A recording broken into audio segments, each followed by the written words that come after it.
очень много моих пересказов того, что рассказывают гиды, потому что, конечно, это не энциклопедическая книга. Здесь вся информация почерпнута мной из того, что рассказывают гиды о своих любимых странах. Как правило, это люди, влюбленные в свои страны, и знают очень много мелочей. И вот однажды в Кении я проезжала мимо очень странного дерева, вот такого. Оно меня поразило вот такими очень острыми, сильными шипами. И я поинтересовалась у гида, что же это такое. Гид сказал, что это такая колючая африканская акация. И у меня родилась сказка. В предалекой Африке, где солнце ложится спать в багровые перины заката, где живут полосатые зебры и пятнистые жирафы, год делится на 2 сезона.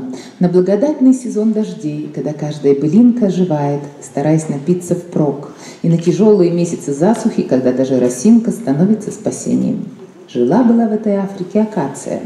Так долго жила, что и вспомнить не могла, когда родилась на свет.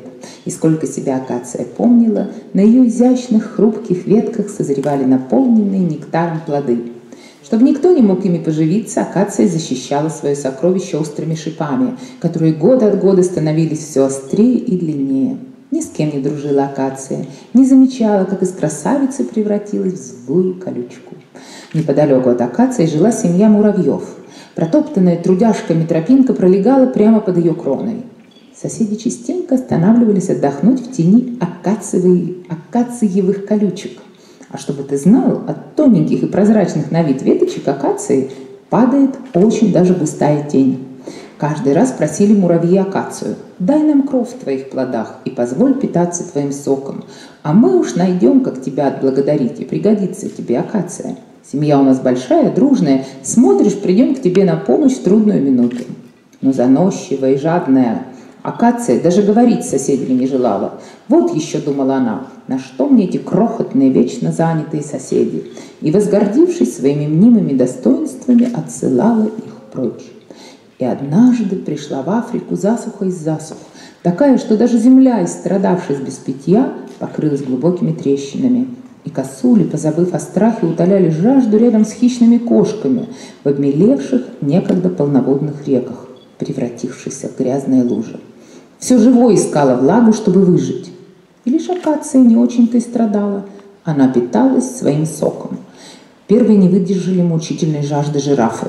Пришли они к акации, не обращая внимания на причитания, принялись лакомиться колючими плодами.